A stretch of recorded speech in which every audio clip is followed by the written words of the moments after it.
말씀을 전하기 전에 성도 여러분, 하나님을 사랑하십니까?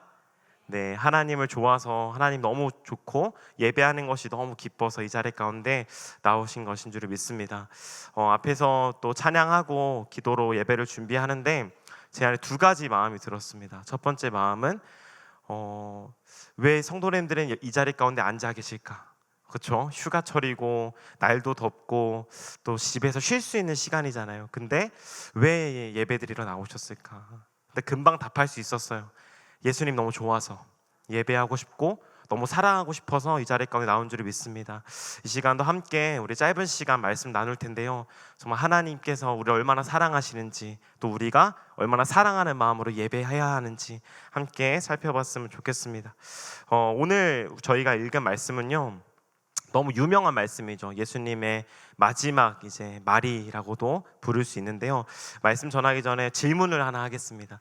성도님들은 유언이라고 하죠. 유언의 가치를 얼마나 믿으신가요? 혹은 혹시 여기서 내가 유언을 들은 적이 있다, 육신의 부모님이나 아니면 아끼는 어떤 어른에게 내가 남겨진 유언이 있다, 아마 속으로 대답하신 분이 있을 거예요. 그래서 그 유언대로 살아가고 있는지 아니면 살아가지 못하고 있는지, 아니면 다시 한번 오늘 말씀을 통해서, 앞에 말을 통해서 그치, 나에게 이러한 유언을 남겨주신 어른이 있었지, 이 유언대로 참 잘 살아가야 보겠다라고 다짐한 분들도 있으실 것 같아요. 근데 너무 유명한 유언이 있습니다. 안중근 의사의 유언인데요, 제가 읽어드리면, 내가 죽은 뒤에 나의 뼈를 하얼빈 공원 곁에 묻어두었다가 우리나라가 주권을 되찾거든 고국으로 옮겨다오. 나는 천국에 가서도 또한 우리나라의 독립을 위해 힘쓸 것이다. 너희들은 돌아가서 국민된 의무를 다하며 마음을 같이하고 힘을 합하여 큰 뜻을 이루도록 알려다오. 대한 독립의 소리가 천국에 들려오면 나는 춤추며 만세를 부를 것이다. 생전에 안중근 의사가 어디에 가치를 두고 있었는지가 이 한 문장에 담겨져 있는 것 같아요. 생전에 안중근 의사는 우리나라의 독립을 위해서 그렇게 애쓰셨던 인물이죠. 또 한 분을 소개해드리면요, 한국의 슈바이처라고 불리는 장기려 박사님이라는 분이 있으세요. 1951년도에 복음병원을 이제 처음으로 세우셔서 진료도 하시고 바보 의사라고도 불리시죠. 장기려 박사님이 이런 말씀을 남기셨습니다. 죽었을 때 물레밖에 남기지 않았다는 간디에 비하면 나는 아직도 가진 것이 너무 많아요. 내가 죽고 나거든 나의 비문에는 주를 섬기면서 살아간 사람이라고만 적어주세요. 이 문장을 봤을 때는 생전에 장기려 박사님이 얼마나 하나님 앞에서 겸손을 유지하며 살려고 노력하셨는지, 얼마나 부끄러운 삶을 또 본인이 고백하시는지가 묻어 있는 것 같습니다. 저도 말씀을 준비하면서 그럼 나는 만약에 죽는다면 어떤 유언을 남길 수 있을까, 어떤 말을 남길 수 있을까를 좀 고민해 봤는데요, 그렇게 재미있진 않더라고요. 근데 내가 이 설교를 마지막으로 생을 마감하게 된다면 어떤 말을 전할 수 있을까라고 했을 때 저는 이렇게 말할 것 같습니다. 다른 그 어떤 것보다 하나님을 사랑하고 예배를 사랑해라 라고 말할 것 같아요. 아마 이 안엔 또 제 가치가 담겨 있는 거겠죠. 말씀을 들으면 성도님들의 유언은 또 어떤 것인지 궁금한데요, 이렇게 써볼 수는 없으니까 가슴으로만 잘 간직해 두시고 그 유언을 잘 지켜나가셨으면 좋겠습니다. 제가 서두에서 유언에 대해서 이야기한 이유는요, 말씀드렸던 것처럼 오늘 마태복음 28장이 예수님의 마지막 말, 예수님의 유언, 지상명령이라고도 불리는 말씀입니다. 무엇이었을까요? 예수님에게는 이것이 가장 중요했던 것 같아요. 마지막에 말했던 그 말, 예수님께서 살아 생전에 얼마나 가치 있게 여기셨고 얼마나 이것을 중요하게 생각하셨는지가 보여지는 것이 마지막 예수님의 유언 가운데 묻어 있는 것입니다. 지상 명령, 너희는 가서 제자 삼아라 라는 명령이 오늘날 우리에게까지 얼마나 가치 있는 말씀인지를 우리는 쉽게 알 수 있습니다. 근데 우리가 오늘 예수님의 유언에 대해서 살펴보기 전에요, 먼저 살펴봐야 할 말씀이 있는데요, 바로 지금의 상황이에요. 지금 이 예수님께서 유언을 하시고 계신 상황이 어떤 배경 가운데 있는지를 저희가 먼저 살펴볼 텐데요, 16절에 보면은 11 제자가 그렇죠? 12제자가 아니라 11제자가 갈릴리에 가서 예수님께서 지시하신 한 산에 이르렀다고 성경은 이야기합니다. 성도님들, 산이라는 이야기를 딱 들었을 때 어떤 게 가장 먼저 떠오르세요? 네. 좀 갑자기 인물이 떠올랐는데 설교 준비할 때는 네, 전혀 생각이 안 나는데, 산이라는 말을 딱 들었을 때 어떤 게 좀 떠오르세요? 아마 다들 끄덕이시는 걸 보니까, 그렇죠, 모세를 떠올려 보면은 시내산에서, 그렇죠, 율법을 10계명을 주셨던 그 산, 시내산. 그리고 신약으로 넘어오면은 예수님께서 제자들에게 팔복을 가르치셨던 그 산상수훈의 그 산이 아마 떠올리실 겁니다. 지금 저희가 읽은 16절의 이 산도요, 많은 학자들이 얘기하기는 산상수훈에서의 그 산이라고 많이 가르쳐요. 근데 그것보다 어쨌든 중요한 것은 예수님께서 지금 산에서 무엇인가를 이야기하셨다라는 것은요, 우리가 구약과 신약을 통해서 알 수 있듯이 중요한 말씀 앞에 있다라는 거예요. 예수님께서는 항상 산에서 무엇인가를 말씀하실 때 내가 너에게 중요한 걸 이제부터 얘기할 거야, 너희는 이것을 지켜야 돼 라는 뉘앙스를 풍기셨거든요. 똑같이 오늘 16절에서 11제자들 앞에 그 한 산에 이르렀다라는 표현은 내가 지금부터 너희에게 중요한 말을 할 거야 라는 것을 알 수 있습니다. 그리고 17절에 보니까요, 드디어 제자들이 예수님 앞에 그 산에 있습니다. 근데 성경에 뭐라고 기록하냐면요, 그 예수님을 배웁고 경배하고 있다라고 말을 해요. 배웁고 경배하고 있다, 예수님 앞에서. 근데요, 그러나 이렇게 표현합니다. 그러나 아직도 의심하는 사람이 있다. 조금 이상하지 않나요? 예수님을 배웁고 뭘 하고 있다고요?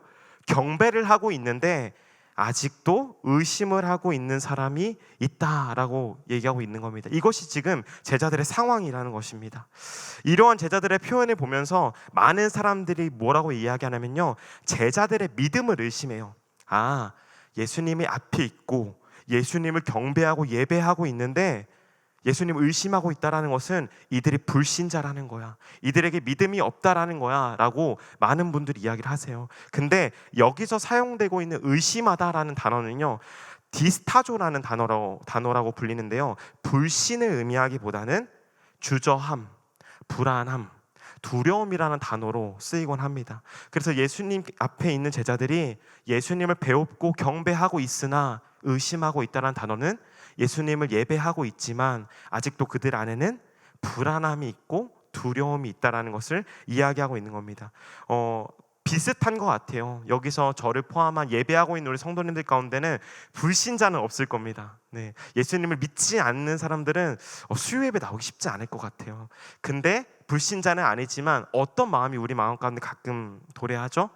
불안한 마음들, 예수님을 믿고 있고 예수님을 경배하고 있지만, 예배하고 있지만 두려움들, 불안함들, 걱정들, 저 같은 경우는 때는 원망들, 예수님 앞에서 그렇게 표현할 수밖에 원망들이 우리 안에 자리 잡을 수 있다는 겁니다. 근데 중요한 것은 그때 예수님께서 취하신 행동이 있습니다. 우리 이거는 같이 볼게요. 18절입니다. 18절 말씀 함께 읽겠습니다. 예수께서 나와 말씀하여, 다시 한 번만 띄워주시겠어요? 18절입니다. 마태복음. 예수께서 나와 말씀하여 이르시되 하늘과 땅의 모든 권세를 내게 주셨으니. 여기까지만 읽겠습니다. 예수님의 행동 묘사가 등장하는데요, 지금 예수님께서 무엇을 하고 있다고 기록하고 있죠? 예수께서 나와 말씀하여 이르시되 라고 이야기하고 있습니다. 지금 16절 17절에서는요 제자들은 예수님 앞에 서 있어요. 근데 그들의 마음 가운데 무엇이 있었다 그랬죠? 두려움과 불안함이 있었어요. 그 상태인 겁니다. 근데 그런 제자들에게 누가 찾아가셨죠? 예수님께서 나와 말씀하여 이르시되. 예수님의 적극적인 행동 묘사가 나와 있어요. 예수님께서 가까이 가신 겁니다. 예수님께서 조금씩 나아가십니다. 예수님은 언제나 그러셨죠. 우리에게 가까이 나오셨고 우리에게 다가오셨던 분이 예수님이십니다. 예수님께서 부활하시고 제자들을 찾아가신 것도 예수님이세요. 그리고 베드로가 예수님을 3번이나 부인하고, 베드로는 그런 자신의 모습이 한탄하고 후회스러워서 성경에는 다시 자신의 직업으로 돌아갔대요. 그렇게 모든 것들을 다 버리고 예수님을 따랐던 베드로 이것만 배까지 버렸대요. 구물을 버렸대요. 형제 자매를 버렸대요. 그리고 예수님을 따랐던 베드로가 예수님을 3번 부인하고 예수님께서 죽으신 소식을 듣고 한탄하며 자신의 다시 그 업으로 돌아갔어요. 그때 찾아오신 이가 누구실까요? 예수님이 찾아오셨습니다. 언제나 예수님께서 그러셨습니다. 예수님이 십자가에 못 박혀 죽으실 때 순한 예고도, 예수님께서 십자가에 못 박혀셨을 때도, 부활하셨을 때도 제자들의 마음에는 항상 불안함과 두려운 마음들, 그리고 주저하는 마음들이 있었습니다. 그런 그들에게 예수님께서는 마지막 유언을 남기시는 겁니다. 우리가 너무 잘 아는 말씀이죠. 그러므로 너희는 가서 모든 민족을 제자로 삼아 아버지와 아들과 성령의 이름으로 세례를 베풀어라. 저희가 얘기했던 지상 명령, 예수님의 유언과도 같은 명령, 제자 삼는 사역이죠. 근데 사실 저와 오늘 성도님들이 함께 나누고 싶은 말씀은요, 지상 명령 그 자체보다는요, 많이 들으셨을 테니까 이거는 그거 자체보다는, 그렇다면 그것을 어떻게 감당해야 될까? 예수님의 지상 명령은 엄청난 것이잖아요. 신약의 그 제자들로부터 이어진 그 지상 명령, 어쩌면 그 지상 명령을 가지고 신약 성경이 기록됐다 해도 과언이 아니에요. 그리고 그 지상 명령을 지금도 우리는 지켜나가고 있습니다. 그렇다면 이 지상 명령을 어떻게 우리가 감당할 수 있을까? 이 지상 명령을 우리가 어떻게 지켜나갈 수 있을까? 선교하고 사역하고 봉사하고 구제하고 전도하는 것들이, 우리 이런 것들을 잘하고 있는데, 지금 우리 교회는 잘하고 있는데 어떻게 이것을 감당하고 있을까를 우리가 함께 말씀을 나눴으면 좋겠습니다. 왜냐하면요, 이러한 예수님의 지상명령 19절에서 나타나거든요. 너희는 가서 모든 민족을 제자로 삼아라. 19절에 나타나고 말씀이 끝나지가 않습니다. 19절 뒤에 20절이 남아 있습니다. 우리 20절 말씀을 함께 읽겠습니다. 20절 말씀입니다. 내가 너희에게 분부한 모든 것을 가르쳐 지키게 하라. 볼지어다 내가 세상 끝난 날까지 너희와 항상 함께 있으리라. 네, 잠깐만 띄워주시면요, 뭐라고 말씀하시고 있냐면요, 내가 너희와 항상 함께 있으리라. 너희는 가서 제자 삼아, 내가 너희에게 베풀어 줬던 그 제자 사역을 너희도 감당해 에서 말씀이 끝나지 않고요, 너희는 가서 제자 삼아라. 근데 내가 너희와 언제나 항상 함께 할 거야 라고 이야기하고 계시다는 겁니다. 사랑하는 성도 여러분, 우리가 오늘 함께 나눌 말씀, 이 말씀입니다. 내가 너희와 항상 함께 있으리라. 하나님의 함께 하심입니다. 앞으로 예수님의 유언, 거룩한 지상명령을 감당해야 될 제자들, 그 정신을 이어받아 제자도의 길을 걷는 우리들에게 예수님이 명령, 사역하고 봉사하고 전도하고 찬양하고 예배하고 돌보고 세우는 사역을 하는 일들을 우리는 어떻게 감당해야 될까? 어떻게 감당할 수 있을까요? 하나님의 함께 하심으로 감당할 수 있습니다. 근데요, 고민이 됩니다. 예수님께서는 왜 제자들에게 함께함에 대해서 이야기했을 때 고민이 돼요. 왜냐하면요, 제자들은요 예수님과 함께하지 않았거든요. 앞에도 이야기 드렸던 것처럼 제자들은요 예수님과 함께하지 않았어요. 근데 왜 예수님께서는 제자들과 함께 하시려고 할까? 제자들은 위기의 상황 때마다 자꾸 예수님을 떠났고 자신의 안위를 쫓아 자신이 원하는 길로 자꾸만 갔는데, 우리들의 모습이죠. 좋을 때는 하나님을 예배하고 찬양하지만 위기 상황에 닥치면 언제 그랬냐는 듯 예배 자리를 떠나고 하나님을 떠나는 우리 이것만, 제자들 이것만, 왜 예수님은 우리와 함께 하실까?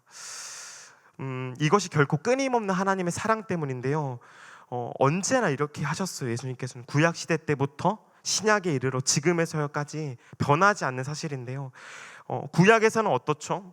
처음에 창세기 아브라함에게 이 약속을 부어주신 거예요. 내가 어디로 가든지 너와 함께 있어. 내가 너를 지키겠다. 아브라함의 때부터 시작하신 약속이에요. 이것이 여호수아에게로 이어집니다. 내가 어디로 가든지 내 하나님 여호와가 너와 함께 하신다. 이 약속은요 역대상 말씀으로 신약 시대로 이어지고 예수님께서 승천하시기 전 지금 제자들 앞에서 하고 있는 유언 가운데 동일하게 말씀하시는 거죠. 내가 세상 끝난 날까지 너희와 함께 있으리라고 말씀하고 있는 것입니다. 한 인물을 소개할 텐데요, 이 함께 하심의 사랑을 제대로 맛본 한 사람이 있습니다. 바로 신약의 대표적인 인물인 베드로라는 사람입니다. 베드로, 예수님의 한량없는 사랑을 대표적으로 맛본 사람이죠. 그렇다면은 예수님과 베드로 그 둘의 이야기가 어디에 그려져 있을까요? 우리가 오늘 본문으로 읽은 마태복음 28장이 예수님의 마지막 말씀이라고 말씀을 드렸습니다. 근데 요한복음의 마지막 말씀은 어디일까요? 바로 베드로와 예수님의 이야기입니다. 한 이야기로 끝나요. 요한복음은. 마태복음은 시상 명령으로 끝나는데 요한복음은 한 사건을 이야기해 줍니다. 그게 베드로와 이제 예수님의 사건인데요. 이들의 주제는요, 사랑입니다. 사랑. 사랑하느냐, 사랑하는가, 여전히 사랑이 있느냐라고 보이죠. 언뜻 보면요, 베드로를 향한 예수님의 사랑을 꼭 확인하는 것처럼 느껴져요. 예수님께서 꼭 베드로에게 그 사랑을 확인하셔야만 했을까요? 자신을 배신했던 베드로를 열심히 쫓아와서 먼 길을 달려와서 베드로의 사랑을 꼭 확인하셔야만 했을까요? 그 사랑, 그 고백을 꼭 받아내야만 하셨을까요? 도무지 예수님은 분에 못 이겨서 잠을 이루지 못하시고 이 고백을 받아내셨어야 했던 겁니까?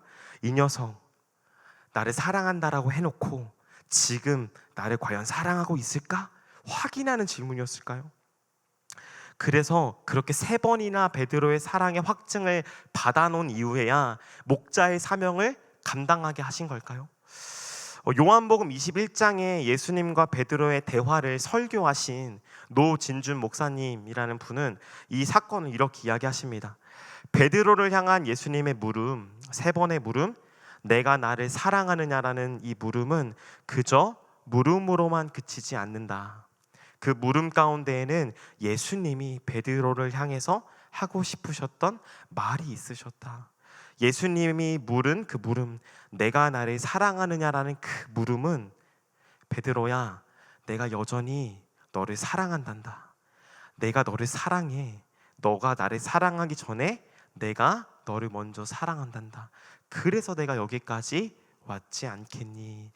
분에 못 이겨 부활하시고 승천하시기 전에 그 사랑을 확인하고 싶어서, 따지고 싶어서 베드로에게 찾아오신 예수님이 아니라, 비록 베드로야, 내 연약함 때문에, 내 부족함 때문에, 내 불안함 때문에 내가 나를 부인했지만 내가 처음부터 너에게 그랬던 것처럼 내가 너에게 달려왔단다. 내가 나에게 사랑을 고백하기 이전에 내가 너에게 말한다. 내가 너를 사랑한단다. 그 증거가 여기 있지 않니? 내 앞에 있는 내가 있지 않니라고 지금 말씀하고 계신 겁니다. 그래서 요한복음 15장 9절에서는 이렇게 말씀하시는 것 같아요. 아버지께서 나를 사랑하신 것 같이 나도 너희를 사랑하였으니 그저 나의 사랑 안에 거하라. 왜 사랑이 없어? 왜 너는 나한테 사랑한다고 고백하지 못해?가 아니라, 야 아기야, 그냥 내 사랑 안에 거해라. 내 사랑 안에 머물러 있으렴이라고 말씀하고 계신 겁니다. 말씀을 정리하면서 다시 본문으로 오겠습니다. 예수님의 유언, 지상 명령, 오늘도 우리가 지켜야 하는 그 명령, 그 앞에 매일 서 있는 우리에게 고민 앞에 어떻게 해야 될까? 무엇으로 해야 될까? 할 수 있을까? 그 벅찬 그 명령을 어떻게 감당할 수 있을까라는 그 앞에 예수님이 말씀하십니다. 내가 함께 할 거야. 내가 사랑으로 너와 함께 할 거야 라고 말씀하고 계신 겁니다. 그렇다면 제자들은 이제 아멘 했겠죠. 아멘, 아멘 하고 믿음으로 아멘 했겠죠. 근데 저는 또 고민이 생깁니다. 저는 예수님의 이렇게 신실한 제자가 아닌가 봐요. 저는 여기서 또 고민이 생기는 겁니다. 그 앞에 내가 서 있었다면 저는 손 들고 질문했을 것 같아요. 아니 예수님 지금 이제 승천하시잖아요. 우리와 함께 있을 수 없잖아요. 왜 함께 있는다고 말씀하시는 겁니까? 우리를 홀로 두고 당신은 떠날 거지 않습니까? 라고 물을 것 같아요. 성도님, 그렇지 않을까요? 제일 얄미운 사람이 누군가요? 차라리 도와주지 말든가, 도와준다고 도와줄 것처럼 하더니 금세 떠나버리고 금세 없어져 버려. 고민해 보는 겁니다. 예수님의 공생의 3년. 여러분, 제자들은요, 상상해 보는 거예요. 우리가 제자들은요 자신의 인생을 바쳤어요. 예수님 앞에 자신의 그물을 내려두고 모든 것들을 다 내려놓고 배를 버려두고 예수님을 3년 동안 쫓아다녔습니다. 예수님이 죽으신 것도 제자들 입장에선 억울한데 드디어 부활하셨어요. 이제는 왕국을 이루시겠구나, 내가 보좌 좌편 우편에 있겠구나라고 그렇게 기뻐했는데 예수님께서 또 승천하신다는 거예요. 저였으면요 서운했을 것 같아요. 아니 예수님 다 모든 걸 내려놓고 집도 떠나서 예수님 따르고 있는데 어디 가십니까? 근데 성도 여러분, 우리들의 마음 가운데 그런 마음들이 자리 잡을 때가 있어요. 우린 예수님 믿습니다. 예수님이 내 앞에 계신 것을 알아요. 믿음이 없는 것이 아닙니다. 근데 무엇이죠? 불안함, 염려함, 함께하지 않을 것 같은 불안함, 함께하지 않으실 것 같은 염려스러움, 때론 후회스러움. 내가 이것 때문에 여기까지 쫓아왔나? 내가 왜 사역자로 헌신했을까? 그런 고민이 우리 안에 생긴다라는 것입니다. 그러나 이것이 끝이 아니었습니다. 예수님의 제자 훈련은요 끝나지 않았습니다. 끝은 또 다른 시작을 알리는 것이었습니다. 예수님께서는 이미 제자들에게 말씀하셨죠. 이미 보혜사 너를 도우실 성령님이 오실 것이다. 그가 너희들에게 온다면 그가 너희에게 모든 것을 가르칠 것이고 내가 너희에게 가르친 모든 것을 알려줄 거야 라고 이미 예수님은 말씀하셨습니다. 예수님은 떠나셨습니다. 승천하셔서 아버지 보좌 우편에 앉으셨죠. 그러나 그는 떠나지 않으셨습니다. 보혜사 성령님이 오셨기 때문입니다. 그의 가르침도 그의 사랑도 결코 떠나지 않고 우리 가운데 남아 있습니다. 마태복음 1장에서 예수님 아기 예수로 오셨을 때 처음 그의 이름을 뭐라고 소개하시죠? 임마누엘, 그는 나와 함께 하시리다. 그리고 마태복음을 닫는 28장에서 지금 예수님께서 마지막 유언 가운데 무엇을 남기시고 계시죠? 내가 너희와 함께 할 것이다. 동일하게 말씀하고 계십니다. 예수님은 떠났어요. 그러나 그 유언은 남았고 그의 사랑은 남아 있습니다. 그 사랑은 변한 것 같고 아무것도 느껴지지 않고 외롭고 때론 괴롭지만 변하지 않는 한 가지 사실은 무엇이냐면요, 사랑이 남았다라는 것입니다. 사랑은 여전하다는 것입니다. 때론 하나님이 느껴지지 않을 수도 있어요. 무뎌질 수도 있어요. 더뎌질 수도 있어요. 기도의 소리가 외쳐지지 않을 수도 있고요, 찬양이 나오지도 않을 수 있어요. 사랑이 떠난 지가 오래이고 그 첫사랑만 부르짖어도 감격했던 그때 그 마음이 식어질 수도 있습니다. 그러나 성도 여러분 잊지 마십시오. 그 마음과 냉랭한 마음은 떠났지만 그 사랑은 여전히 그 마음 가운데 남아 있습니다. 나의 열심과 나의 고백과 나의 큰 목소리가 남아있는 게 아니라요, 그 사랑이 남아있는 겁니다. 여전히 내 마음 가운데. 오늘 저의 말씀의 제목이 사랑은 남는다라는 제목인데요, 이 제목의 모티브가 된 사람을 소개하지 않을 수 없어요. 안 그럼 이제 모방이 되기 때문에 표절을 할 수 없으니까 제가 짧게 소개를 하고 이제 말씀을 마치려고 하는데요.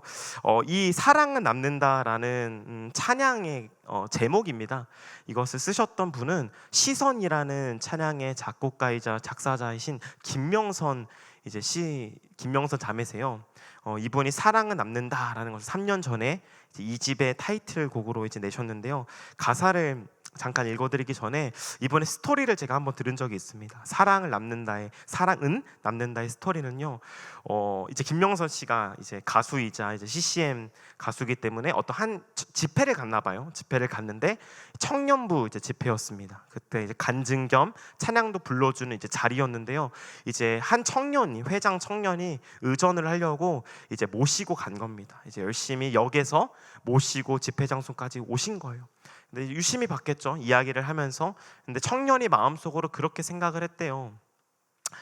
이분은 왜 이렇게 미소가 이렇게 아름다우실까? 되게 사랑을 많이 받고 사시나 보다 라는 생각을 하시고 열심히 이제 집회를 들으시고 가사를 통해 찬양을 통해 은혜를 많이 받으신 거예요.